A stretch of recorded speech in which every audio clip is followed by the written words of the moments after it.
Welcome to Comics Bazaar, the YouTube channel of comics commentary and arcana. This episode features X-Men number 10, cover dated July 1992. This issue originally cost $1.25. So the cover here features Mojo, who's the ruler of Mojo World and a kind of CEO of a worldwide television company.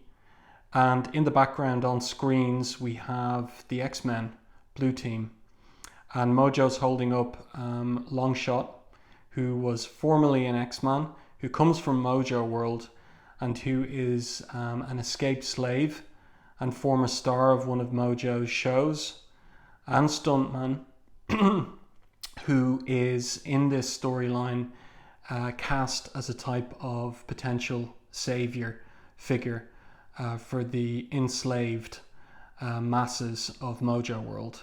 The cover here is by Jim Lee. He's inking himself. Pretty striking cover. So the story begins in medias res, and the title, Where Happy Little Bluebirds Fly, gives an indication of the story's connection to The Wizard of Oz, which Jim Lee is drawing on for the story here. So this is plotted and penciled by Jim Lee and inked by a team. So Scott Williams with Bob Wyacek, Carl Alstatter and Dan Panosian. So again, an indication that perhaps this issue was a little rushed in terms of its creation. So the story opens with Mojo crashing into the X-Mansion, and there he finds strange versions of some members of the blue team. A craven Wolverine, a self-doubting Cyclops with a little bit of straw tucked in under his shoulder strap there, and Rogue, who is whose hands and mouth are locked up so that she can't touch anyone and use her mutant power. And finally Beast, who has his full intelligence but who is unable to talk and articulate himself properly. So at the opening of the story, Longshot doesn't entirely know what's happening, where he is, but Beast gets it through to him who he is and what's going on, and Longshot swears to Mojo, "I swear that when I get my hands around that massive neck of yours, well, he's going to throttle him." So they decide, in the fashion of the Wizard of Oz, to make their way to this particular location here, which is in some sense where the Grand Wizard, where Mojo is located. Then the scene switches precisely to Mojo, and we see that everything is being filmed, and Mojo is the director, writer of what's happening here. And meanwhile, his audience is that of other spineless ones on Mojo World, and they're absolutely enthralled by this spectacular starring the X-Men that he has organized for them. Here we have Professor X is imprisoned. He has his full intelligence, but he is immobilized, and he has to watch Mojo's scheme unfurl. So present also are other imprisoned X-Men, Gambit, Jubilee, Psylocke, and in the background there is Lila Cheney, a teleporter. And so Gambit is boasting that he's going to bring about an all-star production of the Fall of Mojo, and then we get a flashback here as to how all of this happened, because at the end of issue 8 we saw Alison Blair, aka Dazzler, leaving with this teleporter character with the intention of going to Earth and bringing back an army of X-Men in order to free Longshot from Mojo's clutches. So here we have this flashback to what happened before the opening of the story here. So she arrives at the X-Mansion. Gambit sees that this teleporter character is up to something. It's a trick, and he teleports them to Mojo World, where they arrive discombobulated by the journey, and then of course they're captured by Mojo's dog warriors, and they put up a little bit of a fight, but it is insufficient. Allison herself gets powered up by blaring music, because that is her mutant power. She has the power to turn sound into light, and so she attacks Mojo with a light beam, burning a hole into his head, which sends him crazy.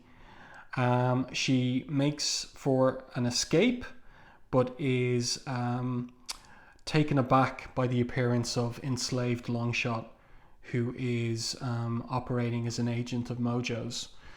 And while she is distracted, she's shot in the back and falls down into a sewer.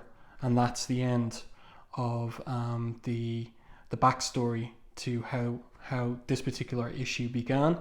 So Mojo is delighted with everything that happened there. He's enjoying what's been going on, and he reveals now what his ultimate plan for this spectacular show is, and that is to set the other X-Men, Gambit, Psylocke, Jubilee, and Lila Cheney against the other members of the Blue Team, trying to stop them from making their way to Mojo's headquarters.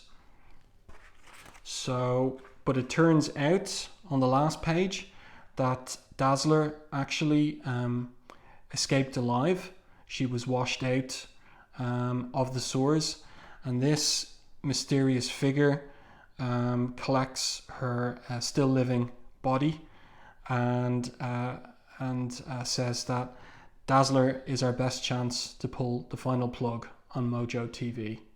So of course we're going to have to take a look at the next issue, number 11, in order to see how all of that pans out. Now I just want to point out a couple of things here. So here we have an advertisement for Wildcats. There's a little headshot there of Spartan. So the text there reads, "Hot new team of mutant superheroes by Jim X-Men Lee. Highly recommended. First regular issue, $1.95, but they're giving a discount there, $1.75. So this is the point at which Jim Lee has left Marvel Comics to co-found Image Comics. So these are all Image Comics that are being advertised. And this is his swan song, this two-part Mojo World storyline. And it's not quite the usual 21, 22-page story. So this particular issue, X-Men number 10, rounded out with a backup story featuring Maverick, who was introduced in issues 4 through 7.